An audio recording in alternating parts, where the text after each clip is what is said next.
Le vendredi 2 juillet 2021, le président Laurent Gbagbo, par un communiqué signé de son porte-parole, le ministre Justin Kati-Nankone, annonçait son intention de rendre visite aux prisonniers d'opinion de toute sensibilité politique, dès son retour de voyage en République démocratique du Congo, RDC.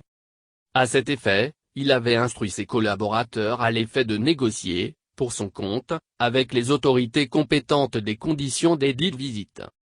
Nous apprenons que, le 6 juillet 2021, Assoa Adou a adressé un courrier de demande d'audience au garde des Sceaux, ministre de la Justice et des Droits de l'Homme, Sansan Kambilé, afin de discuter avec lui des conditions de la visite de l'ancien président ivoirien, aux prisonniers de la crise de 2011 et ceux des autres crises qui ont suivi.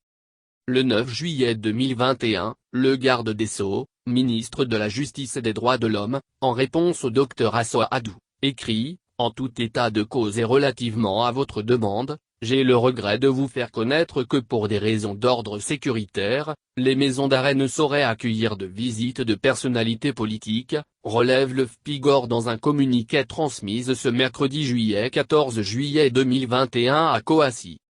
Le Front populaire ivoirien, prenant acte du refus catégorique du garde des Sceaux de la demande du président Laurent Gbagbo de rendre visite aux prisonniers d'opinion, regrette cependant que les raisons de ce refus reposent sur des arguments sécuritaires alors même qu'il appartient au gouvernement de prendre les dispositions nécessaires pour assurer la sécurité de la personnalité politique qui rend visite ainsi que celle des prisonniers visités. Le Front populaire ivoirien rappelle que les prisonniers, quels qu'ils soient, ont des droits garantis par la loi, dont celui de recevoir visite et assistance, poursuit le document. L'ex-parti au pouvoir considère que le refus du garde des Sceaux est une violation flagrante des droits reconnus aux prisonniers et dénonce vigoureusement cette injustice faite à la fois aux prisonniers d'opinion et au président Laurent Gbagbo qui ne demanderait qu'à témoigner de sa solidarité aux personnes détenues dont certaines depuis plus d'une décennie.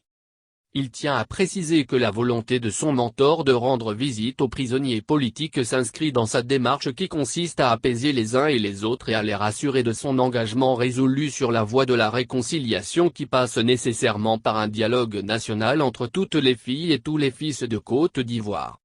Le Front populaire ivoirien rappelle encore au gouvernement que la libération de tous les prisonniers politiques, civils et militaires, est une condition nécessaire dans la recherche de la réconciliation nationale et de la paix que le peuple ivoirien appelle de tous ses vœux, conclut Assoa Adou.